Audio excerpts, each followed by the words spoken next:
Liz Lamping here, PHRA's Executive Director. Welcome to P4, People, Purpose, Passion, Pittsburgh. P4 is brought to you by our members and sponsors, Latitude and the University of Pittsburgh Executive MBA Programs and Center for Executive Education. We appreciate their support, and we will hear from them throughout the podcast, beginning with the University of Pittsburgh Executive MBA Programs and Center for Executive Education.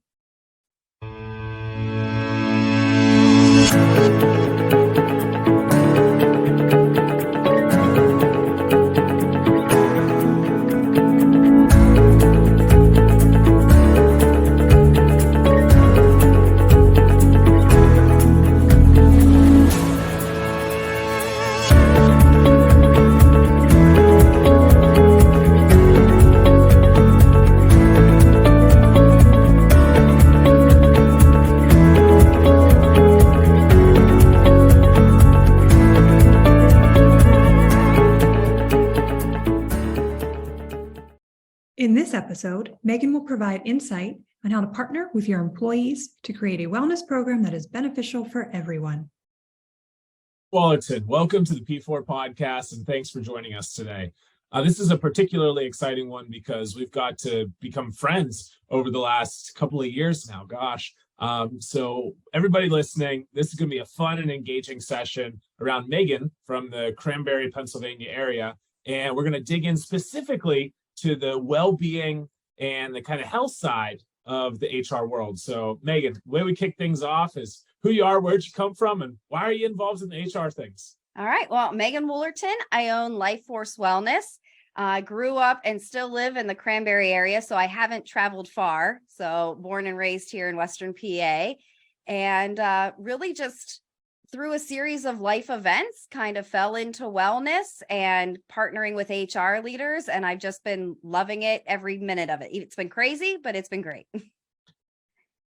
We're on a virtual panel maybe about a month and a half or 2 months ago. And you talked a little bit about a very impactful story that kind of helps you make that transition from where you were to where you are. And I think that's something that really matters a lot right now with everything that's going on in the world, especially at the world of work. So do you want to share a little bit more about kind of that final trigger that said, okay, let's make a shift here? Yeah, absolutely. So like, if you look at my background, I have all these certifications: personal trainer, health coach, nutrition coach, corporate wellness specialist, but you would think I'd be in wellness forever. And really, I started with a bachelor's in business administration, and I got into the working field right about the time as that Marcellus shale boom. So my first job out of college was in the oil and gas field, and I worked for 6 years, and it was grueling. I mean, when I took on a management role there, I was told by a drill site manager that his drill rig runs 24 hours a day, 7 days a week. And so I best be on call 24/7. And I developed a lot of really bad negative habits. Like my phone is always within reach because I was always anxious a call was going to come in. I became a light sleeper and never got into really good, deep sleep. I was stressed out. My relationships were awful. I lost connections with friends and family. And to be honest, something that's really ugly in some of those industries is also like substance abuse. It was nothing for us on payday to go and like TJ's Hideaway in Butler and buy up the bar and spend a lot of our money just drinking, half in celebration that we survived another week and half in sorrow that like this is our lives, is just work constantly. And I had an opportunity to leave that industry, but with that leave, I had a non-compete, and it made it difficult for me to find another job. So I decided, you know what, I'm going to take this year off, wait for the non-compete to expire, and focus on myself. And I hired my own personal trainer and health coach who was a friend of mine, and really was able to take an outward perspective of how I was living my life and how burned out I was, and really how unhealthy I was. And about 9 months later, that coach came to me and she said, so how are you going to keep these healthy habits when you go back into the working world? And I said, you know what? I'm not. I want to totally change careers. I feel so good right now. I want to do what you do. I want to make other people feel well. And so that sent me on that journey, and I became a personal trainer and a health coach. And just through a series of events, it really kind of hit me that, you know what, I want to bring this back to the corporate environment. I want to help people that were like me, that are in that downward spiral, that are eating unhealthy, they're burning the candle at both ends, they're having issues in their relationships with others, and just really partner alongside them and really teach them how to beat that burnout, set up healthy boundaries, set up healthy habits, and just really take back control of their overall well-being. Wow, beating back the badness, and I think that we got to highlight some of the boxing. So was the boxing before to let out some of that frustration? Did you pick that up with the trainer? When did that come into the picture? So actually, a woman that I worked with in the oil and gas field invited me to a fitness boxing class at Butler Cubs Hall. Yeah. And so I went there just for basic weight loss because I lived on pizza and beer in that period of my life. And one of the trainers at the gym was like, hey, you're not half bad. I have 3 other girls I'm training for fights. You want to do it? And I was sure. And I will tell you, they just throw you in the ring. And I almost got my nose broke that first time. And it was one of those instances where you're faced with the challenge of either you hated this experience, it was the worst thing ever, and I never want to do it again, or it's a like, okay, no, I want to beat her back. Like, I want to get better at this. Like, and that was my mentality, is I wanted to overcome. And so I just, certain people have that spark, and I just went down that path. So I did boxing competitively for 5 or 6 years. I quit, obviously, when I had my son, Jackson. Boxing and pregnancy doesn't go well together. But I did a couple Golden Glove championships and had about 14 or 15 fights. My last one actually ended in a TKO in the 2nd round. And so I ended my career on a highlight. So hung up the gloves, so you're and not now the I one that train. got knocked down. You didn't get knocked down at the end. We're talking to a champion. Yeah. Wow. Exactly. It's funny you bring up Cubs Hall. That's kind of where I started my basketball career. So what we've learned in Western Pennsylvania is, PHRA brings a lot of us together. And Western Pennsylvania brings so many people together. So something that you've showed me time and time again, even like we were talking about Liz in the kind of pre on the air today, right? Hey, so and so, yeah. So shout out to David and Alex and the other people for just being great folks and advocates for what we're doing. So Megan, I think we got a little bit of your background. We heard a little bit about YHR. I think you shared kind of what the biggest trend is that you want to focus on right now. Let's dig into the wellness and the well-being side of things. And let's just start off. Hey, I'm a company. Come to you or anybody else and say, give me some tips. How do I get started if I want to do this wellness kind of a program? What should I be thinking about? What should I be asking? What should I be looking at? I would say first and foremost, what are your goals for starting a wellness program? I will tell you there are 2 types of clients that we deal with. There's the ones that are, we just want to start a wellness program because we recognize there's a serious problem and it's affecting our bottom dollar. And, what do you have that will be effective? And then there's the companies that are truly compassionate and care. And we see that our employees are struggling and hurting, and we want to partner with them. And I will tell you that when you take more of a partnership approach, and it's not just about what the company wants, but it's what your people want, your wellness program is going to be far more superior and way more efficient. Because I will tell you that what I see when I go into companies is, oh, well, we want to start a step challenge. We want to start a weight loss challenge. And it's okay, but not everyone can walk 10 miles a day. Others are marathon runners. And, not everyone is overweight and needs to lose weight. And you could actually make situations worse if you go down those paths. And really taking a global perspective and rolling in a lot of our DEI programs with your wellness is key. And so I would say, what are you doing in your DEI program for everybody? And how do we bring that into your wellness? And then what is it that your employees really want? Have we done a survey? Do they want to lose weight? Do they want to be more active? Do they want education on how to eat healthier? And so the first thing I do is really get to what are the goals? Why are we doing this wellness program? And then second is, what is it that your employees want out of this program? What are they most interested in? Because wellness is such a broad term. And that's why at Life Force, we focus on 7 areas of health and wellness. So this could be your physical, this could be your mental, emotional, relational, environmental, or your financial. Did I say financial twice? Well-being number 7. What's so we'll get those in the show notes. Yeah. So yeah, there are 7 areas of well-being. And it doesn't matter, maybe they're having an issue with a loved one at home. Maybe they're having a mental health issue. Maybe it's something in their environment. But we partner with them and we look at all those areas of wellness. We actually have a free life force assessment on our website anyone can take. And it really shows you where you're being neglecting or where you're flourishing. And so we offer that to companies that, have them take that. And then we can see where is the biggest struggle, where's the piece that we need to focus on. And they all interconnect. If your employees are struggling with financial wellness and don't know how to make a budget and they're drowning in debt, obviously that stress is going to compound. It's going to cause physical ailments. And then as the body breaks down, it might lead into mental health issues. And so it's really getting to the root cause. I feel like too many wellness programs want to just slap a Band-Aid on things and sugarcoat it. But I really thrive on, let's get the data and let's dive deep and let's get to the root cause, what's really causing the health issues, and focus on those. And so it's taking that time to not just, okay, we just want a wellness program, give everyone a Fitbit. Like, no, what do your people want and where are they struggling? And let's partner with them there. Yeah, meet them where they are. I think it's so important. And it's not one size fits all. And so, I'm going to have to go back and take the assessment on your website again and see kind of where our, growing organization would chalk up there. I love it, talking about the why and then answering the what, doing this. You got everything right there.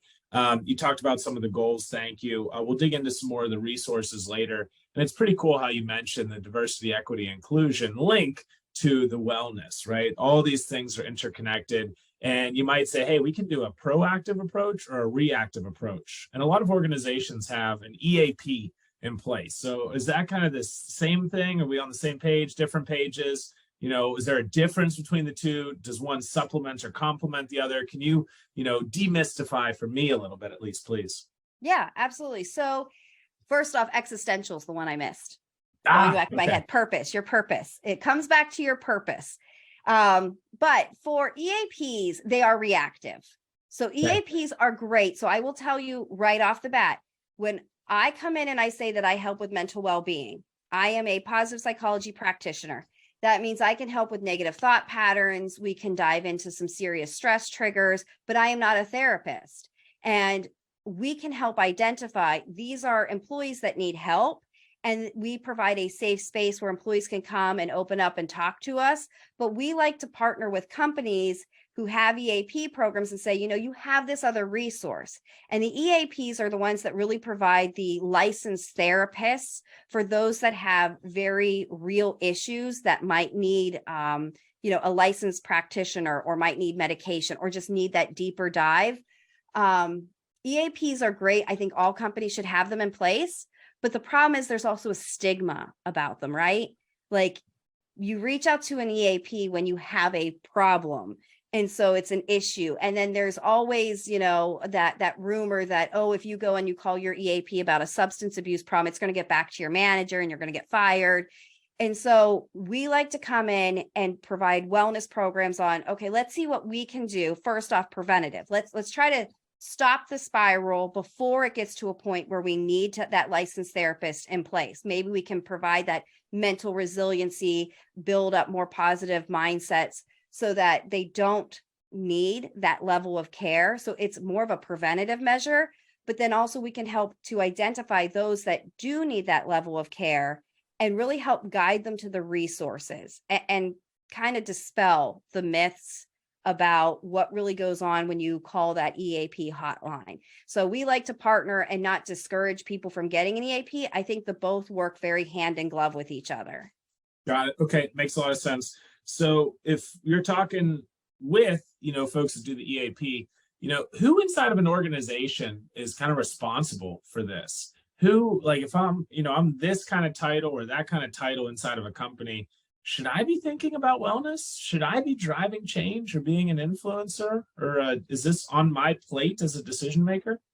Well, unfortunately, I feel like a lot of decision makers just throw it on HR, which is why I'm so involved with the PHRA and other HR leaders, because they really just kind of catch it all, whether it's a conflict in the company or a health issue. It's HR that gets that thrown at them. But really, when it comes to our employee wellness, when I had a team in the oil and gas field, I had 27 field guys and 7 or 8 office employees. And I was very intricate in knowing what was going on with all of them. Like I was more than open door. I came to them. Like that's the other thing. The open door policy, you can't just say I have an open door. You need to actually go out and talk to your people and be proactive. And so it was great that employees felt comfortable enough to share with me. For example, I had one girl that had worked with me for years, and she came in one day. I could tell she was off, brought her into my office, sat her down. Hey, what's going on? What can I do? And it's because I had that relationship with them, because I got out of my office, that I could sense that. And here she had just recently found out she had thyroid cancer. And so I'm not just sending that, oh, we'll go see HR and talk about what healthcare benefits we have so you can get that test. No, I, as her manager, sat down. Okay, what do you need? What's going on? Obviously, there's a lot going on with you personally. So today's not the day I'm going to throw this big project at you, right? Today's not the day we're going to have this hard conversation. I even sent her home, I think, for a half day so she could go talk to her family, get her things in alignment. And I think as managers, no matter if you run a small group of people or you're even just a coworker, I think we all need to be involved and invested in each other, because when one person isn't performing well, it affects the whole team. So if one person's struggling, why would you ignore it and throw it to HR? I think everyone needs to really dive in and create a community where it's okay to not be okay. And that's one of the things I really try to bring into organizations, is creating that culture where it's okay to not be okay. And that if you're having a bad day, we're not going to view it as whining or complaining, but you're letting us know what's going on so we can manage expectations better.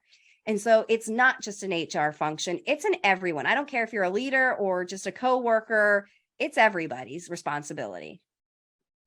You bring up an interesting point of every manager is an HR manager, right? And HR falls on everybody's shoulders. I think Dave Baker and John Putsier talked about that in their book.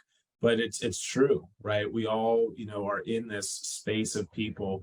Now you might say, hey, I'm a back office guy, data scientist. I never have to engage with people. Well, at some point, you probably have to talk to your superior or the people that report, right? Those different things. So, we all need to be cognizant of this. You brought up something as well, right? The world's changing a little bit, and, a lot gets thrown on HR, and there's a lot around this accountability piece. And, wellness is something that everybody should be doing.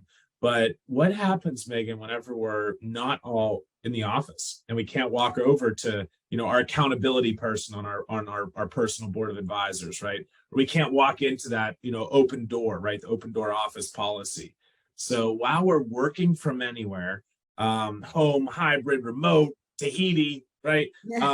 How can we be cognizant of, wellness, and how can we continue pushing it forward?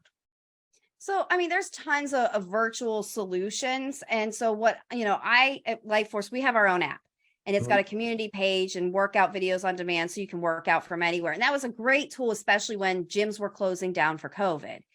But I think the biggest piece that people like in that app is the community piece. And we can make private groups. And so there's like a mom support group, and then there's like the CrossFit group.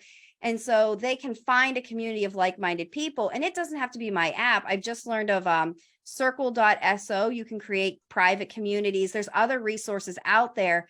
But I think that if you take more of a community approach to wellness and really find out what is it that your employees are interested in, and depending on how big your organization is, when I work for much larger organizations that are spread nationwide or worldwide, it's kind of neat to set up groups that, okay, this is the running group. These people have the goal to run a marathon. So we create a group for them, and they encourage each other. They set up group challenges. And then you have maybe another group that wants to eat healthier, and they share healthy recipes. They make a cookbook together, but doing things that will bring everyone as a team, even if you separate, if you do decide to do like a step challenge, because they are still very popular, that break your office into 2 teams and not have it be a leaderboard of you versus me, but it's team versus team. Because then I, as like a team leader, are going to come and encourage, like, hey, you know what, let's walk for this meeting. Like, we're going to do a walking meeting. We don't need to, like, bring your notebook, and really just get each other going. And even with like Zoom and hybrid,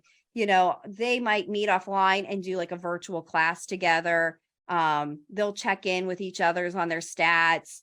There's so many different ways to do it. They even do I know Fitbit and Garmin offers challenges separate that you can like connect with your friends. And it's like, hey, I ran 1 more mile than you today. And you can make it fun competitions, challenges, but it's really about making it community based. And again, it comes back to stop putting this all on HR shoulders on, hey, we want a wellness program, make something up, but really get everyone involved. And even I would recommend making a committee that meets on it once a month and picks the challenge, the theme, and do education with the actual physical components of it.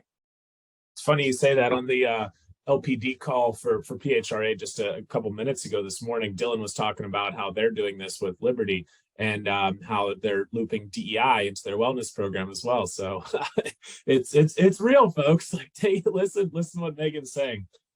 Okay, Megan, we're going to go into the quick fire questions. Part of the podcast here. So I'm going to ask you a few things and just quick responses, whatever comes to the top of mind. Scarf model, what is it? So that is David Rock. He's a neuroscientist. I presented it as the 5 main primary stress triggers.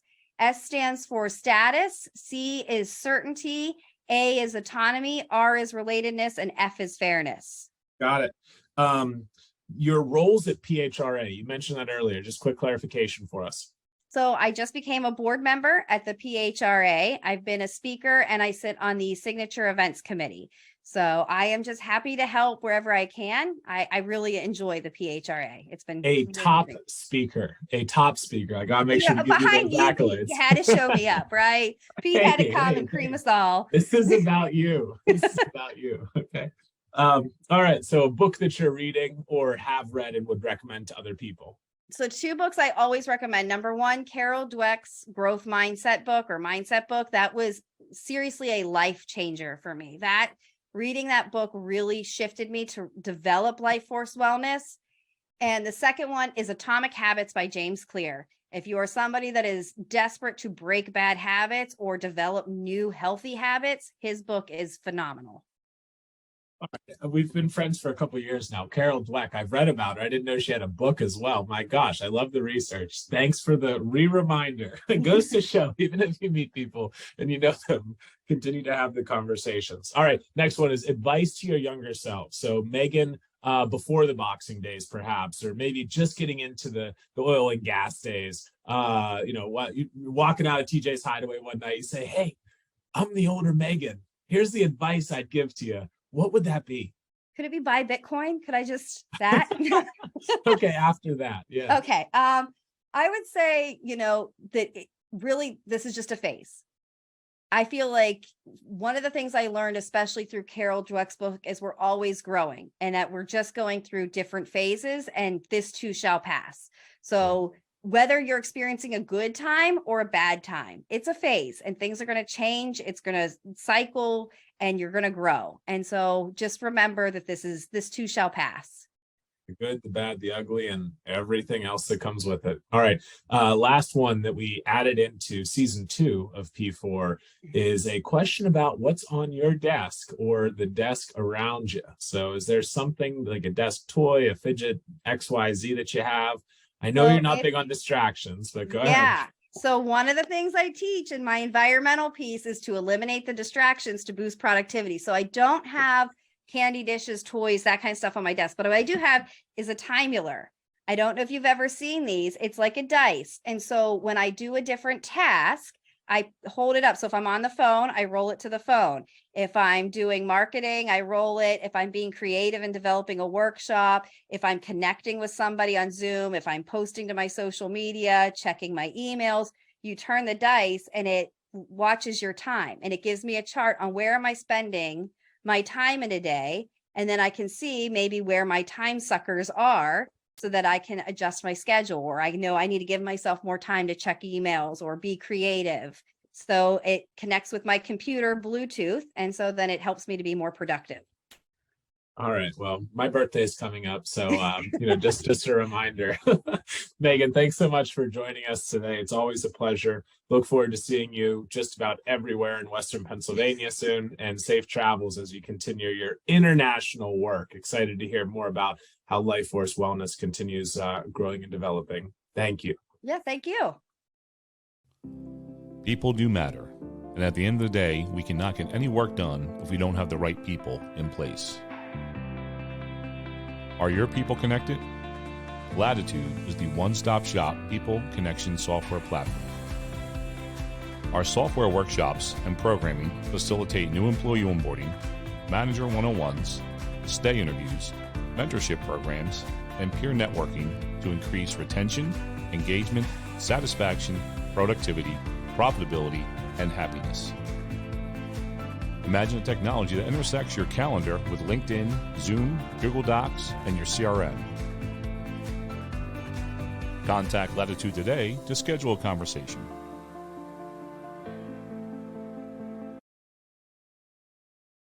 The PHRA P4 podcast was created to help build HR leaders through discussions with thought and business leaders on the most critical success factor of any business, its people. If you enjoy an episode, please help us spread the word by subscribing to the podcast and providing us a rating. We would love for you to take a screenshot of the episode, tag PHRA, and share it with your followers. Until next time, thank you